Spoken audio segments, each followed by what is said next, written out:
There might only be 4 MLB games on the slate today, but guess what? That doesn't mean that there is not value to still hammer on PrizePicks. I opened up the Daily Grind Fantasy DFS Optimizer, filtered specifically for a 5 or 6 pick flex option on PrizePicks.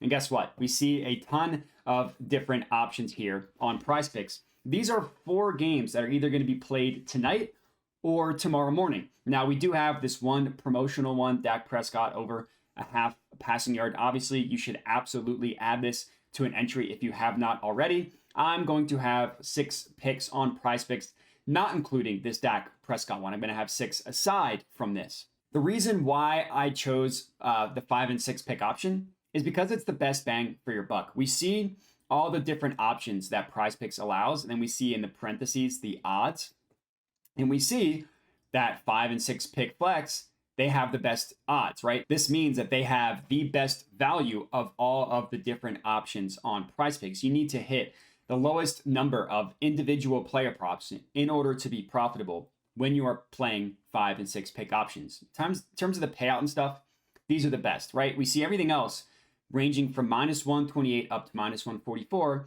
whereas the implied odds per individual leg of a 5 or 6 pick flex is -119. So I know it's a little bit scary when you're playing 5 and 6 pick options because you need the most to hit in order to actually hit your entry. But if you're looking to be profitable over the long run, right? You're not looking to win the highest amount of your entries. You're not looking to maximize your win percentage. If you're actually looking to make money, 5 and 6 picks is the way to go. And then from there, you're literally just looking for plays individually that are more likely than not to hit. And what I mean by that is, so the Dak Prescott one, obviously this one doesn't count, right? I almost wish I could filter it out for purposes of this video. But this next play, and this is going to be our first leg, is we see this percent odds to hit, 56.35%. This is basically saying DGF, which we'll get into, they calculate this play to have a winning percentage of 56.35. Now, the way PrizePicks works, you're always going to get the implied odds of -119, no matter what play you're taking. So the play here is on an under. I could take the over for the exact same price, but why in the world would I do that if the under is going to hit at a 56% rate, right? It just doesn't make sense. So when you're looking for plays individually, I'm talking about the individual legs of an entry. You're literally just looking for plays that are likely to hit, which I know sounds counterintuitive and or more so sounds obvious, but that's not the case when you're sports betting, right? Like FanDuel has this next play at -152. It's a likely bet to hit according to FanDuel, but that doesn't mean that you should actually take it. You're looking for value when you're placing wagers on the actual sports books, whereas with PrizePicks, you're literally just looking for plays that are likely to hit. And we can get into it. So the first 2 plays are going to be tennis being played tomorrow morning, Friday. The first one, Dominic Stricker versus Benjamin Bonzi. We're taking the total games to go under 41.5. This is our first leg. Now, the reason why this is a play is you need to look at the next column over, the sportsbook line. So this is an example, this entry, or this pick for the entry, is an example of a line discrepancy. And what I mean by that is the PrizePicks line is at 41.5. The sportsbook line, and by sportsbook line, it means what the actual sportsbooks, the FanDuels, the DraftKings of the world, where their line is, have it at 39.5. So there is a line discrepancy between PrizePicks, and between the sports books, right? And PrizePicks has it at 41.5. The books have it at 39.5. Well, it doesn't really take a rocket scientist to understand that the value here is on the under. The reason why? The sports books have it priced under the amount that PrizePicks does. So then the next 2 columns, percent odds to hit, we kind of talked about. These percents are derived from the odds that you see here under the DGF logo. So basically the way it works is DGF takes into account millions and millions of data points and comes up with their own proprietary line for an individual market, right? The perfect line for what a market should be priced at. It takes into account a ton of factors. What the books have the market priced at obviously is a huge factor, looking into the actual sports books and where they have it priced. And then they look at correlation. They assign differences between lines and stuff like this. So the sports books have it priced at 39.5. Basically, DGF used all this information to calculate what the under should be for 41.5, and that's where they got the -149. So that's kind of what these next three columns signify. The sports books where they have their lines at, what percent chance this individual leg is to hit, and then what the odds are. And again, the percent is just converted over from the odds. So that's play number one. Play number two is another tennis one. Iga Swiatek versus Kaja Huvan. Hopefully I pronounced that last person's name right. This is another total games, but we're taking the total games to go over 16.5. So we see here, the sports books also have it at 16.5. So this is not an example of a line discrepancy. It's an example of a pricing discrepancy, meaning look at the pricing of all of the sports books. And keep in mind that we are getting the implied odds of minus 119. So let's just go across the board. Pinnacle, minus 135. FanDuel, minus 152. DraftKings, minus 140.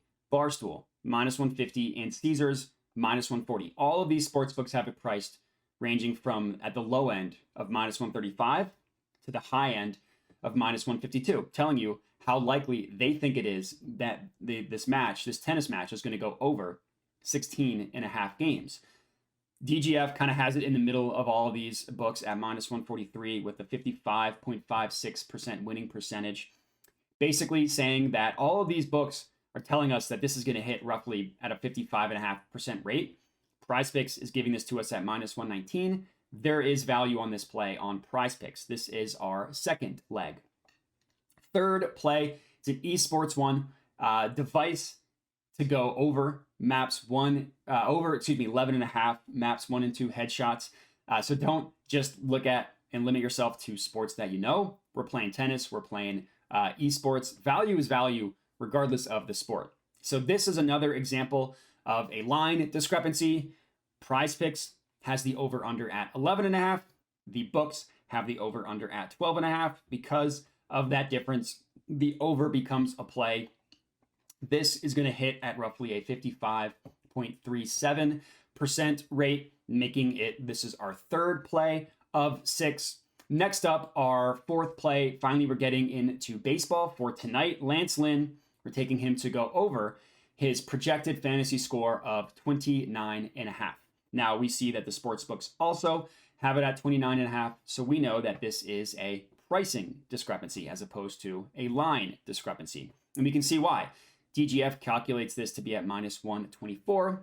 DraftKings has it at minus 122. Caesars at minus 124. DGF looks like they're a little bit more closely aligned to Caesars, giving this a 55.3% winning percentage.